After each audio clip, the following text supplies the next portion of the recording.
Do you have a poverty consciousness mindset or an abundance mindset that's set to help you build your wealth? That's what we're going to talk about today. I love the title of today's episode because it comes from one of my clients. Shout out to you. You know exactly who you are. We were in a session and she said, I want to be holy shit rich. And I was like, that's a great title for an episode. And the reason is because that's the attitude that you need if you want to take your game to the next level, right? So we're going to talk about things that block you, competing commitments, the beliefs that you have that might be keeping you stuck from manifesting the money you want in your life and your business. If it's your first time here, I'm Dr. Amanda Barrientos, the founder of NFA Coaching, the host of Max Potential Habits. This is your place to come each and every week for tips, tools, and inspirational interviews to help you optimize your habits so you can thrive in life and business. And you all know that one of my absolute favorite things to talk about is money mindset because it's a habit. And you building your wealth over time is a habit. And I want to talk to you about the most common things that keep people stuck from getting to that place where they can build wealth, have meaning and purpose, and do what they love in their life and business, and not have money be a constant struggle. I've been getting interviewed on a lot of different podcasts lately about money because, as you all know, I went from food stamps to 6 figures fast. And what that took was me changing my poverty consciousness. I was completely stuck in poverty consciousness. So let's talk about what that is. What does it mean when you have poverty consciousness? I think of this as scarcity thinking, as fear-based thinking around money. You're not in flow. You're constantly hyper-focused on the lack of money.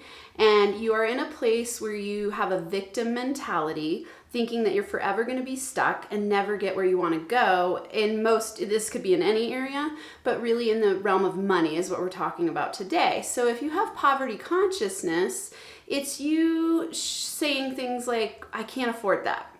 There's never enough money. I've got to work really hard to make my money and I don't know if I want to do that. There's no way that I'll get paid to do what I love. Why would people pay me what I'm worth? It's you undercharging. It's you not seeing your value in the world and having those competing commitments. So I'll review because I know some of you this might be your first time here. I talk about my term competing commitments a lot, which has to do with unconscious blocks preventing you from getting where you want to go. So you say one thing, but you do another. And that means you have some sort of competing commitment going on in your system with your conscious and unconscious beliefs.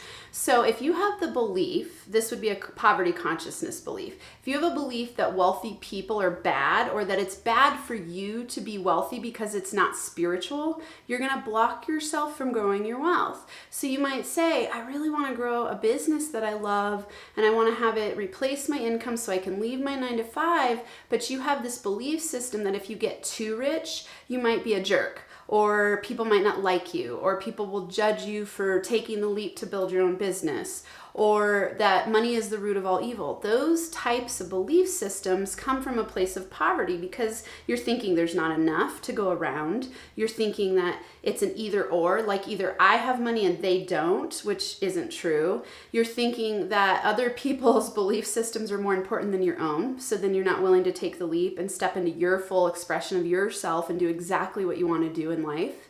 You're thinking that what you want to bring to the table isn't worthy and valuable and that you'll never get paid enough to do it. Those are all poverty consciousness thoughts. And I know this well because I was so stuck there. I mean, I really used to think about money when I say hundreds, I really don't think that's an exaggeration. It was like constantly my whole lens of the world was through poverty consciousness. It was like seeing other people who were wealthy, being jealous of them, but simultaneously judging them and being resentful. And then, they'd say they were going on a trip and I'd be really jealous, but I'd be like minimizing and saying I didn't really want to go on a trip when really I totally wanted to travel, of course. And it would be, me when you're poor and you're eating a lot of beans and rice, you want to make it as romantic as you can, especially for your kids. And so, you talk it up like, oh, we love to be frugal. It's this is the way we're choosing to do it, which actually saying you're choosing to do it is a wealth mentality and an abundance mentality. But I secretly would go to bed and cry almost every night and just feel really scared and sad and freaked out and in survival mode. I thought, like, what am I going to do if something happens to one of my kids? We were on Medicaid, right? Like, thank God, because I don't know what we would have done otherwise. If something happened, I was scared. And then there were times where I had to go on food stamps just to make sure I had enough flow of money to feed my kids. So there's, when you're in that space, there's a lot of poverty consciousness going on. And for me, the biggest drivers of those belief systems had to do with some religious belief systems around money being the root of all evil, which there's a lot of misinterpretations of religious texts about money. And then there's, another layer of that when I got into sociology. My PhD is in sociology, and there was this conversation around kind of the elite power macro system being the root of all evil. They didn't use those terms, but it's like that's where all the badness comes from, is capitalism and the rich people. They're bad, they're wrong.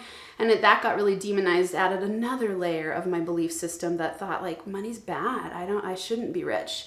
But it kept me nonstop thinking about money and scared. And so it's interesting when you shift to an abundance mindset, which it looks like you going, there's plenty of money to go around. I can make money doing what I love.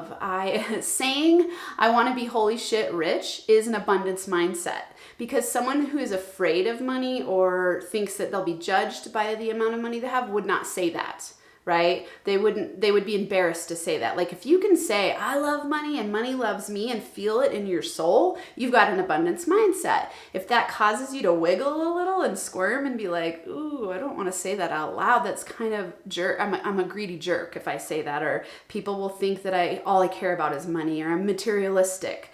You can see the differences between abundance and scarcity mindset, right? Or poverty consciousness and abundance wealth building mindset. Wealth building mindset goes, I am resourceful. The universe is abundant. The more money I have, the more of an impact and influence I can make. When you're in a place of not having money, you can't help anyone else because you're focused on your survival. When you have extra money and an abundant flow of money, and you have faith that it's always going to flow your way and that you're resourceful and you can come up with 1 million ways to make $1 million, then you don't worry about where it's going to come from. And then you can actually be generous, and you give and you share, and you want to support causes, and you want to help people. And that's a wealth building mindset, right? That's where we want to be. We want to be in this place where we're thinking, okay, what is money? Money is a neutral force, and it's an amplifier of people's personalities and traits. So if you're a greedy jerk already and you're listening to this and you make $1 billion, you're probably going to become more of a greedy jerk. That's just kind of the way it goes. You can change, of course. But if you're a person who goes, I want to change the world. I have a heartfelt mission. I'm a heart-centered entrepreneur. I want my career path to make a difference in the world. I want to share my wealth with people around me. I want to create a legacy and build a cause. That's what's going to happen when you have more money. It's just an amplifier, and it gives you tools and leverage. And, it's like money gives people power, and that power gets amplified by who you are already. So don't think that when you get wealthy, all of a sudden you're going to turn into a jerk. It doesn't have to be that way, right? Those are some money beliefs that are really common. I think the ones that I run into the most commonly, there's wealth shame, and there's survival fears, there's poverty consciousness, and shame and guilt are a huge part of building wealth. To listen to the full episode, head on over to nfacoaching.com, hit the podcast link, and it'll take you to all of the full episodes. And go ahead and leave some comments. I'd love to hear from you to know how these inspirational interviews, tips, and tools are impacting you in your life and business.